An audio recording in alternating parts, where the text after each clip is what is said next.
people think that somehow money's going to get them out of this.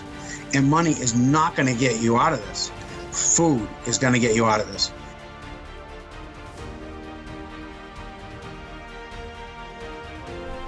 This week's special with Miles Franklin Precious Metal Investments. 1 ounce silver Krugerrands for only $3.95 over spot. Call us at 1-888-81-LIBERTY.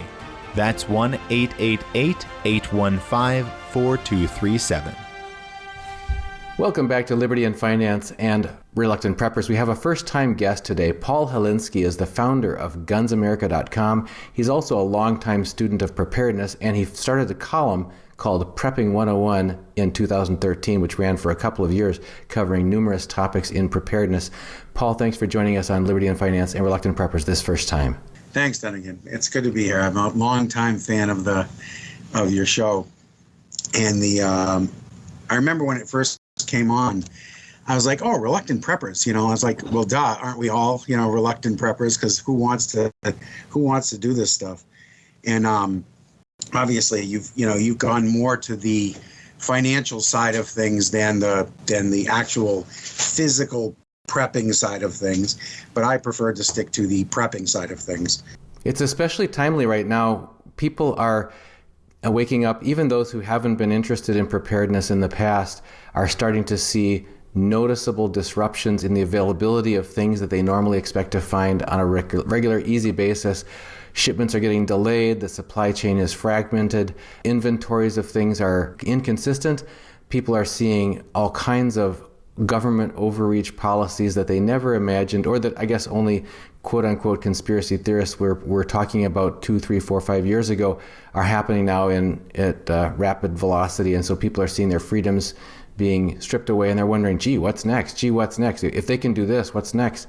And some people are voting with their feet and moving, strategically relocating to different parts of the country where they can get more freedom, or hope that they can.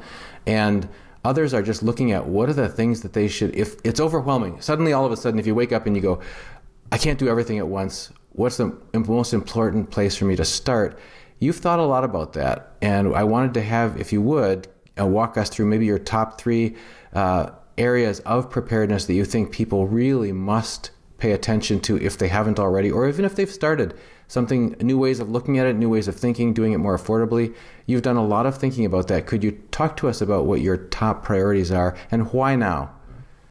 So yeah, we're getting down to it. I mean, honestly, that's what happened, is that when I won, it was 2013, and I let it run for a couple of years. But once we got into I was still doing occasional ones because I felt that I'd covered kind of everything. And if you guys go look at the archives, you'll see that I kind of I covered everything from ham radios to. I found a hand crank food processor made by the Amish. Like, I found everything, and covered it, bought it and covered it. There was no advertising on it besides our normal Guns America advertisers, who are mostly gun industry advertisers. So there was no grift. It was just straight up. This is what I found. This is how it works. Taught people how to can, taught people how to package food, everything. And now, for Trump, everyone thought Trump was going to save us. He was never going to save us. But now we're down to it now. Now that the end game is coming, and I don't want to eat survival food. Don't get me wrong. I'm not one of these people wishing. I'm still a reluctant prepper. I hope to be laughing about this 20 years from now, honestly. But it's just getting ugly. This manufactured supply shortage thing where they're not letting truckers unload their trucks. And California, they've passed all these new laws preventing trucks from even coming into the state if they're too old. It's definitely something that you can just step back and say, wait a minute, if I was putting it off and saying, yeah, it's time to not say yeah anymore. And the reason that I did the original column was because I saw a lot of misconceptions out there, and I covered all those misconceptions throughout the years. And I've heard you a lot of times you'll kind of drift over into, well, you should also be stocking up, but you never get real specific about it. and you've had Salatin on, who I'll get to. But I'd like to talk about some of the misconceptions that people have, because if anything's going to kick anyone in the butt, it's that they hear a misconception that they currently believe. All right. One of them was a subject near and dear to your heart. I know. My father actually was the first conversation I had with this. Is he said, I'm getting some junk silver, because it's going to be a on the street economy, and you're going to be able to buy things with junk silver. I'm like, well, Dad, how's Winn-Dixie going to get the food? What are they going to pay with? Junk silver?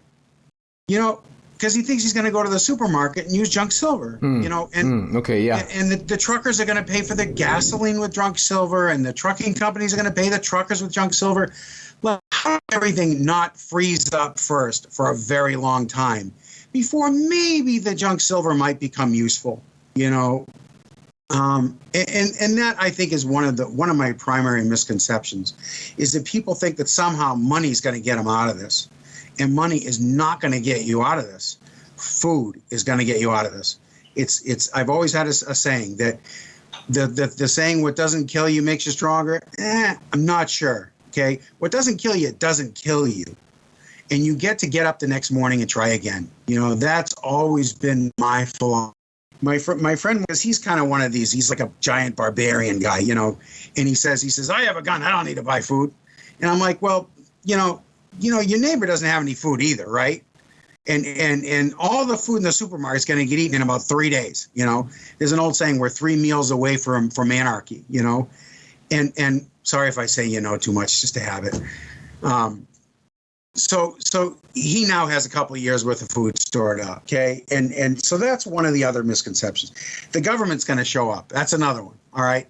Well, I was in Wilma in 2005 in South Florida. Okay, it was a hurricane right after Katrina, and maybe right before, right after Katrina, and we had 3 days after the hurricane, a FEMA truck was supposed to show up at the end of our street with water bottles. Okay, it's 3 days. The food in the fridge was still cold.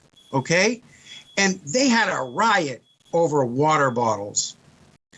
The government's not going to show up, and if they do, you don't want to be in that line, because there's going to be a lot of people in that line compared to the people who listen to this show, who are a lot more apt to begin violent actions in that line than you are. And they're a lot more ready to respond to violent actions as well.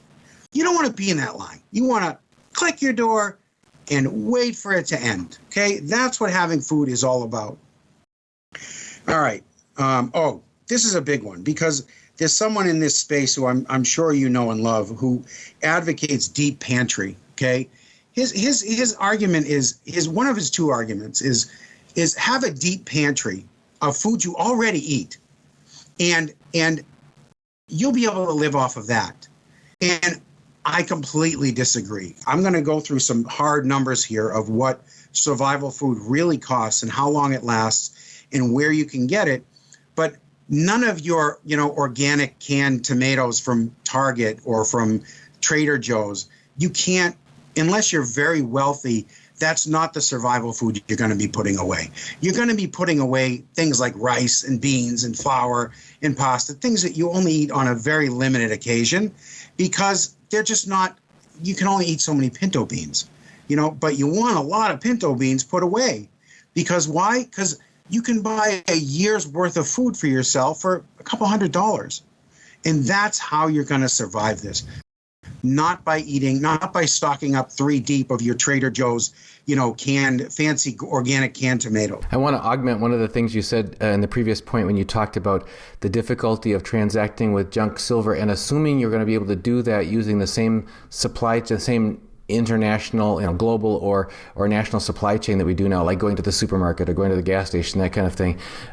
We had Steve St. Angelo from SRS Rockwell report on, and he's talking about the collapse of complex societies and talking about that the supply chain is going to have to get very local. So rethinking our entire concept of where food comes from, where the necessities of life come from, to a much smaller area. And as you're saying, first of all, it has to be your own stockpile, but also not assuming that you're going to be able to go do your old habits of shopping at the big box stores and that kind of thing and then transact in physical currency. Go ahead.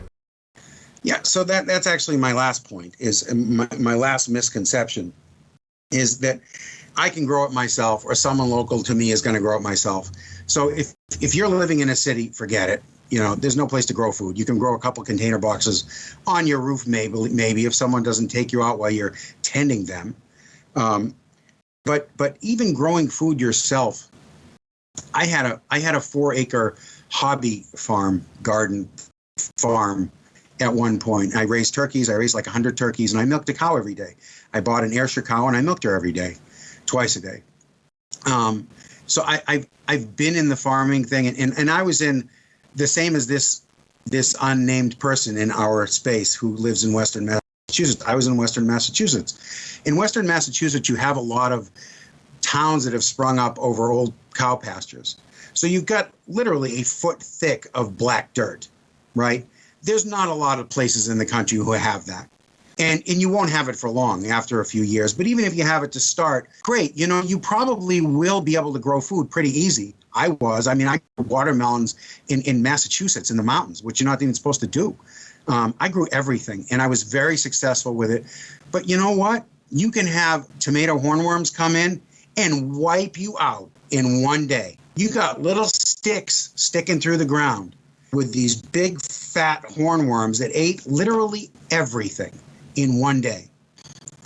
You raise turkeys, then someone gives you some chickens. Oh, I don't need these chickens. Or you buy some chickens. You don't want to put chickens with turkeys. They get Blackfoot and they kill your turkeys. It's the kind of stuff that happens with milking animals, cows and goats. They get sick all the time. There's a reason why every farm town has 2 or 3 vets that come out to you, because it's just not so simple to produce your own food. You shouldn't think that you're going to go buy some seeds, even if you have some fertile land, that you're going to go buy some heirloom seeds that you know nothing about, put them in the ground, and that you'll be able to survive off of it. There's an old joke. What would you do if you were locked in a room with a lion who hadn't eaten for a month? And the answer is, well, I just walk out because he's dead. You're not going to be able to wait around for your stuff to grow. And even if it does grow, within that first year or two, you don't want to be going out tending crops. You don't want to. You want to be able to lock yourself in the house and have some books, stock up your books, and just have your own food. So that's my last misconception. Now, one of the reasons, like I said, I got into this space was because there's a lot of charlatans in the prepper world. I never took advertising because most of the advertising is from survival food companies. If you look at the survival food companies, and I was in Home Depot, they had a bucket this big for $169. I was there the other day, and that's the way survival food is. It's usually between 50 and maybe 200 calories per dollar. Okay, because what they do is they buy like seasoning foods like cheddar cheese powder from Honeyville, which I'll show you Honeyville. They buy stuff from Honeyville and they make pasta mixes with it, and pasta is, what do I have here? 2,000 calories per dollar, something like that. And then they sell you this stuff that the cheese powder is probably 50 calories per dollar. It's very expensive. And they mix it with pasta and they sell it to you for 100 calories per dollar. And it is, and they usually put it in Mylar bags, which is not even rodent proof. So it's really a big profitable business that is taking advantage of most people who just don't know any better. So that was my job when I took on that column, and that is why I contacted you, so that we're not out in La La Land thinking that we're going to, grow our own vegetables, except for this little stash, this little 2-month stash that I bought for $600, and this is what I'm going to live off of. At this point, you should have years of food. You can buy years of food for hundreds of dollars. So if you want prepackaged food, okay, don't buy it from the charlatans. The Mormons actually sell it. The Mormons sell it direct to the public. You sign up for an account, just a church account on their website, and they'll ship it right to your door. And they're shipping it to your door for usually north of 1,000 calories per dollar in steel number 10 cans, packed 6 to a box, to your door. You can actually do the calculations yourself, which I'm going to get to the calculations in a minute of what you're actually paying for things. But the same kinds of stuff that I'm going to tell you to buy, they have. Part of church doctrine is to have good backup supply of food in your basement. And they don't call you and preach to you. They don't ask you to give to the church. I have actually never even gotten an email from them after years of orders. I have ordered from them from way back when I found them, probably 2015, 14. It's on the Guns America Digest when I found them. But you have to dig a little bit on their website. It's in the drop-down menu when you're on all categories, store.lds.org, and just create an account and it'll ship right to you. I think they get like $4 shipping or something for your whole order. It's insanity. It's clearly subsidized by the church, and it is a great, if you just want stuff that is completely freeze-proof, rodent-proof, it will last for 30 years. You know, it will survive. It'll survive a tornado. It'll spin around and pitch itself somewhere, and you can go pick it up and eat it. That stuff is indestructible food. If you want indestructible food, usually around 1,000 or just north of 1,000 calories per dollar. Now, if you don't want to do that, or you want to save even more because you don't feel like you have a rodent problem, you don't feel like you think that this is imminent, you can get your own food at Walmart.com, delivered with Walmart delivery for $10. I have a subscription, I don't even pay for it, to your door for either free or next to free. And I'm going to just roll through. This is the pinto beans. This is the classic thing. This is something that you really don't find at your local supermarket. You don't find a 20-pound bag of pinto beans. You'll find a 20-pound bag of rice. But those pinto beans have 25,900 calories in them. Okay, in that one bag, 25,900 calories. $14.46 is 1,791 calories per dollar, compared to the purchased survival food. Okay? Now, the way you're going to calculate your calories per dollar, and this is the rock star of it all, okay? Walmart flour. Walmart flour is north of 5,000 calories per dollar. You can make bread every day for the rest of your life and live off of it, and you will not be any less for it. You can live off of this enriched flour the rest of your life. I have a screen cap of it later. What you'll do is if you want to keep it for a long time, if you want it to be a long time, you can get Mylar bags. There's usually people selling them on eBay and Amazon with oxygen absorbers for about $1 or $2 a piece for small ones, and maybe $2 to $4 for big ones. You can get 100 of them at uline.com with Ziplocs. So big bags with Ziplocs, so you don't even really need a pressure sealer to close them. Big bags with Ziplocs at Uline, I think it's $220 for 100. So if you have a couple guys, I mean, you'll go through 100 quicker than you know. 100 will fit roughly 40 to 50 pounds of flour, about 40 pounds of pasta, 50 pounds of rice. That's the big ones that you'll find at Uline. They do sell the big ones. People, they buy them and resell them in smaller packages with oxygen absorbers on eBay and Amazon. You can actually get oxygen absorbers also from LDS. They sell oxygen absorbers directly, and I trust them with that their oxygen absorbers won't be burned up. Because once you take oxygen absorbers out of the big package, they start to absorb oxygen. And then people throw them in, they vacuum seal them in a new package, and then they throw in like this test thing, but you don't know when they threw that test thing in there. So it's they can throw that test thing at any time right before they seal it, and the rest of it's kind of been burning oxygen for a while. With things like flour, I'm not particular, especially right now with oxygen absorbers, but the Mylar is great because if you've got insect eggs in your flour, which is not uncommon with Walmart flour, the way to kill them is you can freeze it, or you can put it in a sealed Mylar bag, which is going to just oxygen starve whatever's going to hatch in there. You might find a couple bugs in there at some point, but it won't take over your bag of flour if you put it right into Mylar. Mylar is not rodent proof, but go see what plastic buckets are going.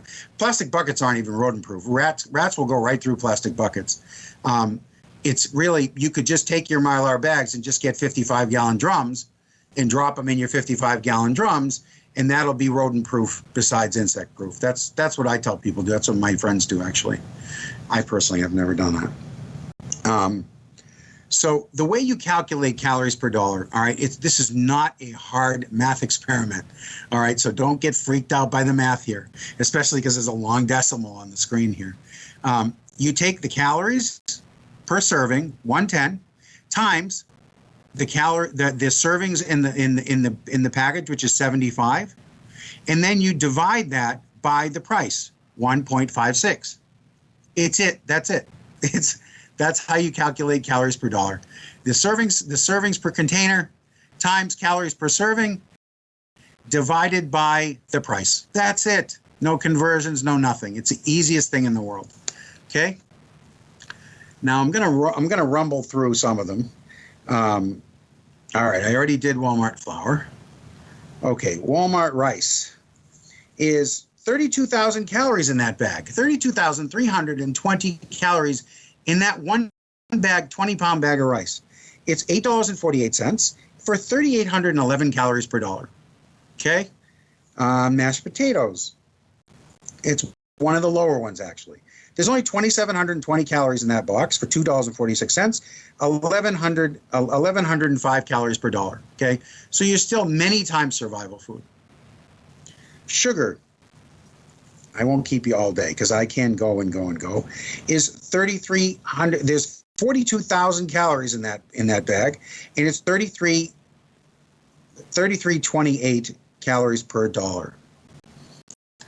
Walmart pasta, the elbows, this 4-pound, 48-ounce elbows is your best bet because it's only $2.26. It's 4,800 calories per box at 21.23 calories per dollar. Okay, vegetable oil. It's good to have some vegetable oil. Vegetable oil does oxidize, but if you put it in the Mylar, it will oxidize less. And you can actually get olive oil much more expensive than this in steel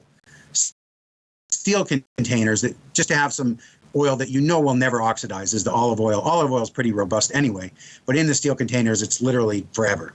But regular old olive oil is 30,000 calories in that bottle, 3,928 calories per dollar. All right, so that's how much I did the cheap stuff. Then if you want to do luxury food, all right, even the luxury food like this beef stew is 272 calories per dollar. You're still several times what your average survival food is going for. And it will last literally forever. This stuff, there's canned food from the Civil War that they've opened up that was canned by hand with lead. And it's still edible. Yeah, how do you deal with that? Because I'm guessing the freshness date on this might be 18 months or something, or 2 years at the most on most canned goods. Yeah. Why does a contractor have to do all the work on your house? Exactly the same thing. It's a payoff. It's just the food industry pays off the same people that the drug industry pays off, that the contractors pay off, that everyone pays off. Okay, is that it's just a racket. I've been told that it will have a metallic taste after a couple of years, but canned food literally lasts forever. And I'm sharing with you what I do. So please do not sue me if you're eating canned food and getting sick, because that's not my problem. All right. This is what I'm doing. I'm not giving you advice. I'm sharing what I've discovered. Okay. Mini beef raviolis. All right. At 67 cents a can, 686 calories per dollar. This is the one specifically that someone on my old column commented that they taste metallic after a couple of years. All right, well, these are the Uline bags, by the way.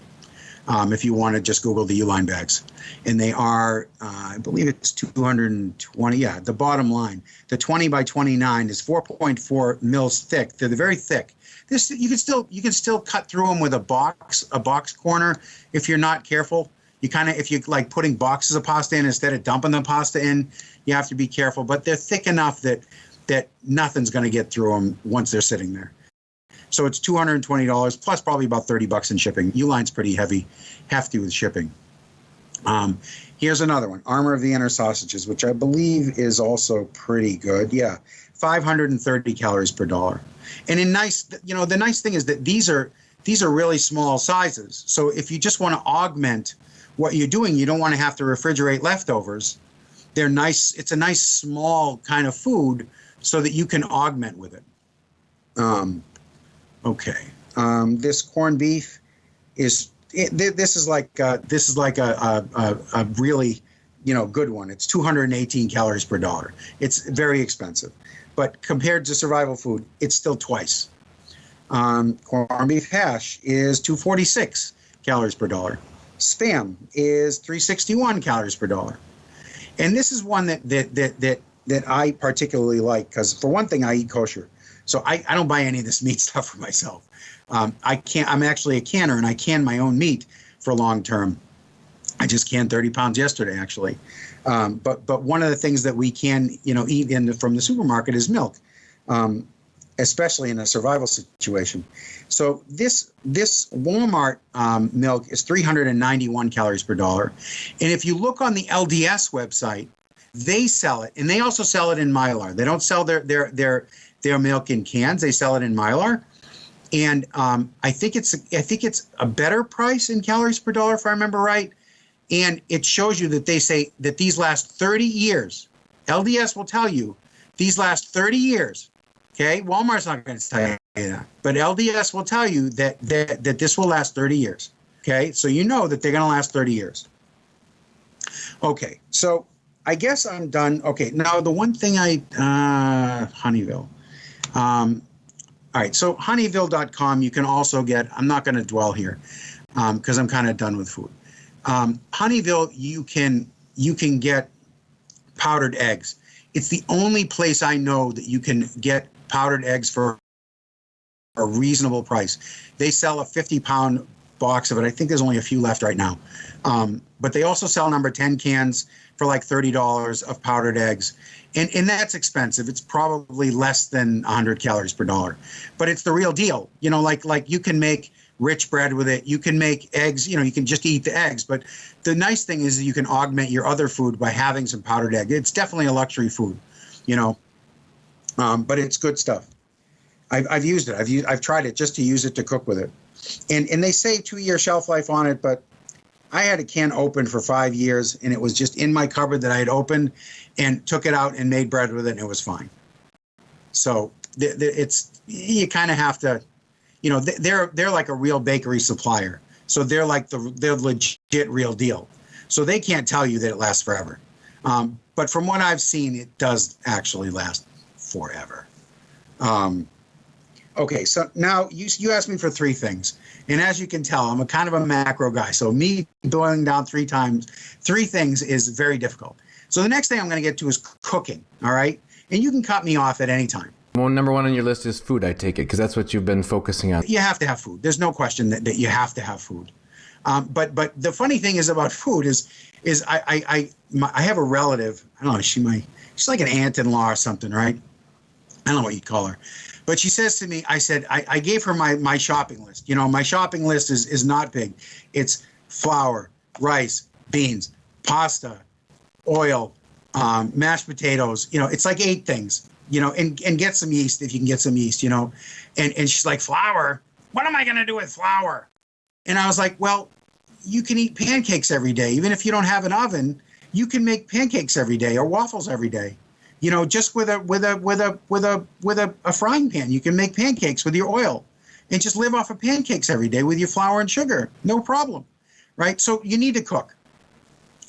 Cooking is a very it's a nebulous concept because you have to detach yourself from the world.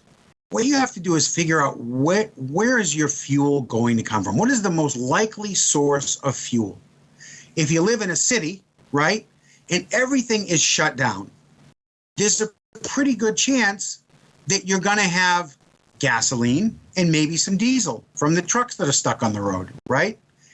You can have wood for a little while, but if you live in the country, you live in suburbia where there's all kinds of small sticks and scrubs around, you can get one of these rocket stoves, and I've actually canned with one of those rocket stoves just with sticks and palm fronds.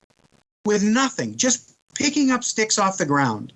I've actually not just cooked with it, but canned with it, where you need some real heat for a long period of times, for 90 minutes to can meat, or at least 60 to 90 minutes to can meat.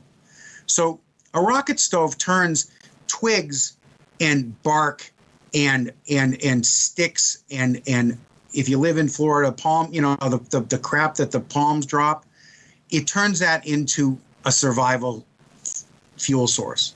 And a good survival fuel source. And they're more expensive than they used to be. I've been looking around for some of the take apart ones that are cheaper, but you can go, these angle iron ones that they just cut out of steel bars and weld them together. I have a couple of them. They work fantastic. Well worth the money, even if you got to spend $100 on them. The original rocket stove concept, it was a company called Stove Tech. And the original rocket stove had cement around the fire chamber. And the argument was that it burns hotter because it burns the wood gas that normally escapes when you burn wood, because wood gas is a flammable gas, as is carbon monoxide. So it burns those things and it burns the fire hotter. Nah, they didn't last too long, all right, because I think it was a story. But does it focus all the fire up into this little chamber for the bottom of your frying pan?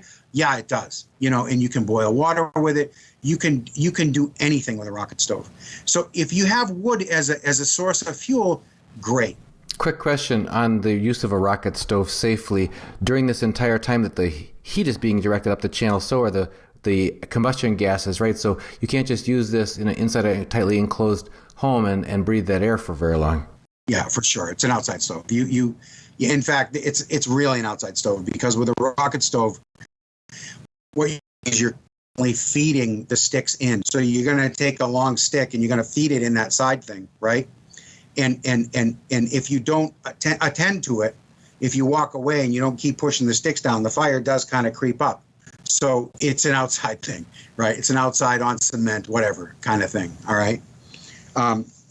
So if you're in an urban setting, and even if you're in a rural setting, because you're going to have to walk further and further away for those sticks, right? You might want to think about getting a kerosene, what I call a diesel stove. I was very specific when I did my column to always use diesel, because diesel is not what it used to be. Diesel these days is not a thick yellow like fuel. It's very light yellow. There's not a lot of sulfur in it. It does not smell when it burns any more than kerosene does. And it's about a quarter of the price of kerosene. Try to even find kerosene any these days. You can get kerosene at Walmart in a little tiny bucket like this big for like $16 or something, which is like $60 a gallon or something. But regular diesel is kerosene. Diesel and home heating oil come way up in their emission standards, so they're much less sulfury and smelly than they used to be. You can use home heating oil or diesel in anything that you see kerosene. And if you go to gunsamerica.com/digest and you just search for Prepping 101, or you just search for diesel stove, you're going to see a lot of the stoves that I tested. There's pressure stoves that you pump up like a Coleman stove. There's wick stoves that have a I don't need to go. I was going to go to my pictures. There's wick stoves that have like 8 wicks that go down into a bucket of diesel. And the nice thing about diesel is that you can store it. You can store it in anything HDPE. It's not like gasoline that burns through plastics like crazy. Diesel is so safe, you can store it in any HDPE container, right? You don't have to use a gas can. I didn't tell you that. That's what I do, okay? I don't use gas cans. I use HDPE containers. And with diesel, you can take a match and throw it in the diesel, and the match will go out. That's how safe diesel is. It has an ignition temperature of like 140 degrees. That's why on a diesel truck, you have to turn your key on to heat up your heater plugs, because diesel will not ignite at room temperature, at outdoor temperature, at Florida temperature. It will not ignite, period. Once it's up to that temperature, it's easy to ignite it, right? But if you're using a diesel stove, you can store a lot of diesel, a lot of BTUs of diesel for ever. Especially there's a Pri D. There's a chemical called Pri D, which you can get on Amazon. That if you add it to your diesel, you can actually revive diesel. Has revived these giant tanks of diesel using Pri D, because it will last forever with Pri D in it. And I should mention also for the rocket stoves that you can bring in coal. If you want to, if you have a place to store coal, you can get, I just ordered 2 pallets of coal. So just for this reason, because I don't want to be looking for sticks, you know, and you can use coal in a rocket stove as well. And coal is actually cheaper for BTUs than cordwood and diesel. So it's just something to think about if you're near Pennsylvania, if you have the ability to, you know, if you have the ability to ship in some coal, you might want to think about coal. And then you have gasoline, right? So gasoline is dangerous. There's going to be a ton of it out there. Every one of those cars is going to have gasoline in it. And all it takes is getting a transfer pump. You can get it at Harbor Freight, a regular old fuel transfer pump that you can fill up your can with and run home with it. But you do need to have the stove. You have to have the gasoline stove. Now, there are bi-fuel Coleman stoves that you can buy. Usually, they will not have them at your local Bass Pro or your local Cabela's. Usually, you have to buy those online. They call them dual fuel. But any white gas stove or a lantern will burn, anything that will burn Coleman fuel will burn gasoline. And it's the same thing. Gasoline is not, when those stoves were designed, when they made Coleman fuel, the reason that they made Coleman fuel was because it was leaded gasoline that was syrupy stuff that had all kinds of crap in it, right? But now our gasoline is so much more efficiently made and so much clearer and cleaner that you don't even have to replace your fuel filter anymore. Like, when was the last time you replaced a fuel filter? I don't think I ever have. You know, not since the 70s. So they will reliably burn in any stove that takes white gas. And having one of each of these on hand so that you can cook opens up all your food, like your beans and your rice and all this stuff that's cheap, especially your flour. It's cheap, you know. You'll be able to use it. If you want to go better than that, you can actually still buy cook stoves. If you search for cook stoves on the digest, gunsamerica.com/digest, you'll see a cook stove that back then was $1,000 delivered. Now it's like $1,300 delivered, and it's like an old cook stove, like, you know, with the doors and the warming box and all that. It's smaller than a regular kitchen size one, but it's cheap. You know, it's relatively cheap. Yeah, we've interviewed multiple members of the Lehman's family from Lehman's non-electric hardware in Kidron, Ohio, in the Amish country, and they stock all kinds of those non-electric traditional tools and implements and apparatuses and so on, as you're describing. Yeah, Lehman's also sells an oven box, right, which I covered, and it's $369. I left mine outside for a while, so I just bought a new one. So when you buy the oven box, you have to actually snail mail the guy, and you'll get it someday. That's basically call you to let you know that you will eventually get it, but you'll get it, and you do get it, and it's nice. It's a really nice thing. I covered it. It's the same thing. It's in the digest. If you just search up that in the digest, you will find it. All right, so the last thing I'm going to do is water, and I'm not going to beleaguer it because everyone knows you need water. And again, it does depend on your situation as well. Obviously, if you're in an apartment, you know, you're kind of in trouble for water. I did find these kind of under the bed bags that will fit 200 or 300 gallons of water, but keeping that water potable it's difficult. It's like, it's a job. You know, you can get bags. I also, in the digest, you'll find bags that fit in your bathtub. So that's like 60 gallons of water. So if your water's on, when this goes on, you can fill up your bathtub and you'll have 60 gallons of fresh water. But if you have some space, if you have a garage, you can get IBC totes. Look in your local Let Go or, you know, something like the Offer Up for IBC totes. usually around. Most are going to find IBC totes, and they're APE. They're 220 gallons. They have a valve on the bottom, so that you can even pipe. You can even pipe it with PVC if you want. And it's 275 gallons of water. I have gutters on my house set up so that I can divert them so that they all go into one of these IBC totes. All right. So that's one of the things for water. Yeah, we were amazed when we visited the island of Bermuda. They have no natural, good supply of fresh water, but they all have rooftop water collection systems. Their homes are made out of the limestone that comes from the coral reefs that surround the island, and they all flows into these cisterns. So everybody has rainwater collection systems, every single dwelling and business. It's right remarkable. Cisterns, that's what it is. Have a cistern. And if you have a swimming pool, you kind of already have a cistern. But if you don't, you should definitely think about it. Now, if you live near a river or a pond, you think, I'm just going to get my water from that. No problem, right? Well, it kind of is a problem, because if an animal or a person or whatever dies in the stream upstream from you, you're not going to know it, and you're not going to make it very long. Plus, you have giardia and other problems with that. So what I would suggest, for one thing, is get a good Alice pack, like a good military backpack with a lot of canteens or even 2-liter bottles, so that you can go out and get your water and bring it in. And then you're going to need to filter it.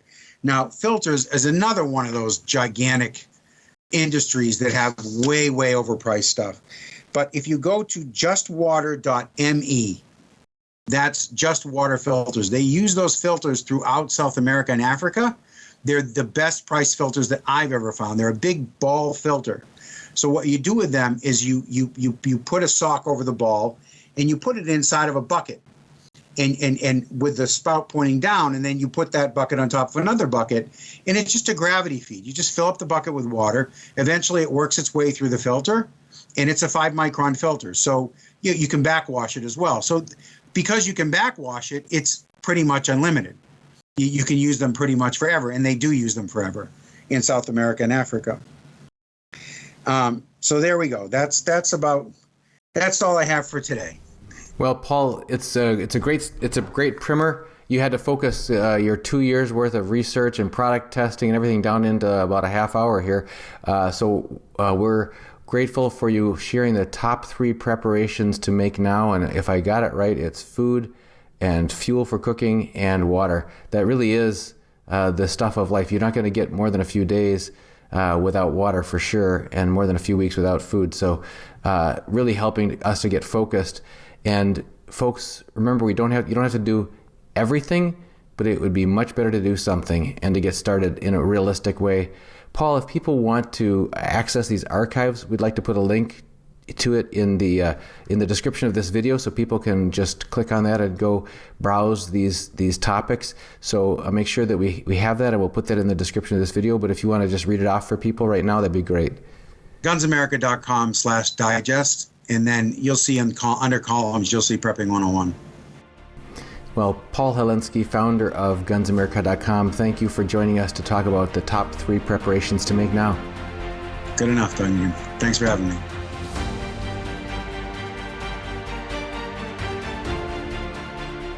This is Dunnigan Kaiser, founder of Liberty and Finance. I'm now a licensed gold and silver broker for Miles Franklin. Call me directly for the physical gold and silver that you need at the best price, with personalized private service from one of the oldest and best companies in the business. 31 years strong, A+ rated by the Better Business Bureau, 0 complaints, licensed and bonded. For physical delivery, vault storage, or precious metals IRAs, excellent prices, privacy, and confidentiality. Pay by check, money order, ACH, bank wire, or Bitcoin.